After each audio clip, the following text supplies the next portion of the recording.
বিসমিল্লাহির রহমানির রহিম। আসসালামু আলাইকুম বন্ধুরা, সবাইকে সিস্টার্স কিচেনে স্বাগতম। আবার একটি নতুন রেসিপি নিয়ে আপনাদের মাঝে চলে এসেছি।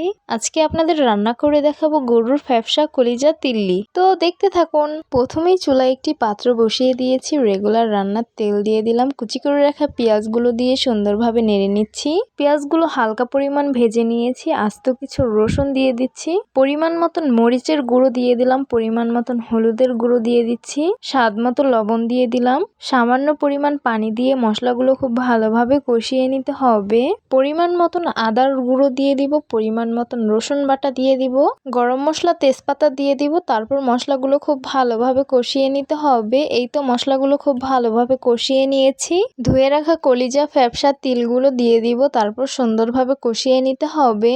এই তো খুব ভালোভাবে কষিয়ে নিয়েছি অফ ক্যামেরায়। এখন পরিমাণ মতন ঝোলের পানি দিয়ে দিব, তারপর নেড়েচেড়ে মিশিয়ে নিব আর বলক আসার অপেক্ষায় থাকবো। এই তো তরকারিটা বলক চলে এসেছে, এখন একটু নেড়ে নিব। আমি যেহেতু মাটির চুলায় রান্না করি, মাটির চুলায় রান্না করলে একটি সুবিধা আছে, তরকারিটা বলক চলে আসার পরে চুলায় বসিয়ে রাখলে এমনিতেই সিদ্ধ হয়ে যায় আর পানিটাও শুকিয়ে যায়। এই তো হয়ে গেছে। ভাজা জিরা গুঁড়ো দিয়ে সুন্দরভাবে মিক্স করে নিব আর নামিয়ে ফেলবো। এই তো গরম গরম পরিবেশন করে নিলাম গরুর কলিজা ফ্যাপসা তিল্লি ভুনা। দেখতে খুবই লোভনীয় লাগছে আর কালারটা কিন্তু অনেক বেশি সুন্দর এসেছে। খেতে কিন্তু অনেক বেশি স্পাইসি হয়েছে।